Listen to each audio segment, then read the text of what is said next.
এরাও কিন্তু আমাদের ভাই। এরা কি কথা কয়? এরা কি কোন দিক থেকে? মানবিক দিক থেকে। কারণ তারাও মানুষ, আমরাও মানুষ। এই দিক থেকে ভাই। এটাকে বলে হিউম্যান ব্রাদারহুড, আল উখুয়া আল ইনসানিয়া। ভ্রাতৃত্বের আরেকটা রূপ হচ্ছে আল উখুয়া আন নাসাবিয়া, রক্তের সম্পর্কের ভাই, আমার আপন ভাই। 3 নম্বর প্রকার হচ্ছে আল উখুয়া আদ-দীনিয়া, দ্বীনি ভাই। এটা নিয়ে কথা বলতেছেন, দ্বীনি ভাই। এই যে পেকুয়া, আজকে লক্ষ মানুষের জনসমুদ্র, আমরা একে অপরের কি ভাই? দ্বীনি ভাই। আওয়াজ করে বলেন তো, কি ভাই? এই দ্বীনি ভাই, মানবিক ভাই, রক্তের সম্পর্কের ভাইকেও ছাড়িয়ে যায়। এটা ফিল করতে হবে। পেকুয়ার জেনজি, এই আমার দ্বীনি ভ্রাতৃত্ববোধ।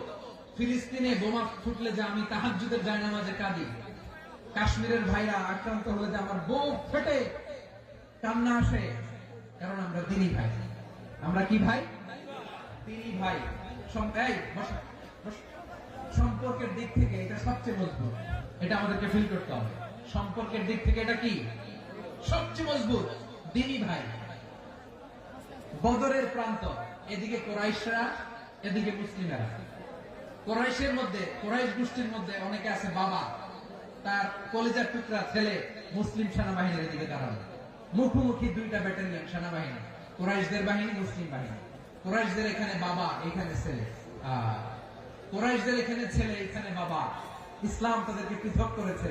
আর মুসলিম সেনাবাহিনীর মধ্যে কেউ কাউকে চিনে না। কেউ আনসার, কেউ মুহাজির, কেউ ছোট, কেউ বড়, কেউ দাস, কেউ মালিক, সব মিলেমিশে একাকার। কিসে তাদেরকে আবদ্ধ করলো? এই দ্বীনি ভ্রাতৃত্ব। চিল্লায় বলো ঠিক কিনা?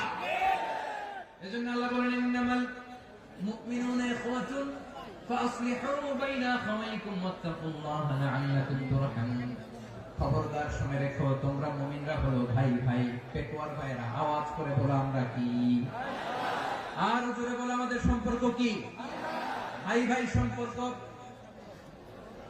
ফাসলিহু বাইনা আখাওয়াইকুম।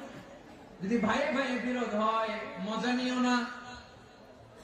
মুখ থাকতে, হাত থাকতে মুখে কি এমন মন্তব্য করো না, আরো লাগিয়ে দিতে যেও না। মিলিয়ে দাও, শান্তি সমঝোতা করে দাও, কারণ তোমরা সবাই হলে দ্বীনি ভাই। আমরা কি?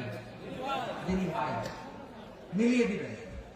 আমার পেকুয়ার ভাইরা, দুইজন ঝগড়া লাগলে মিলিয়ে দিলে যে কত সওয়াব, এটা আমরা অনেকে জানি না। দুইজন ঝগড়া লাগছে, আচ্ছা আপনাদের কোথাও এলাকায় আগুন লাগলে আপনারা কি ঢালেন? পানি। অনেকে ওই জায়গায় তেল ঢালে। এরকম ডাকাইতেছে না? নাই? আগুন নিবানোর জন্য ঢালতে হবে কি?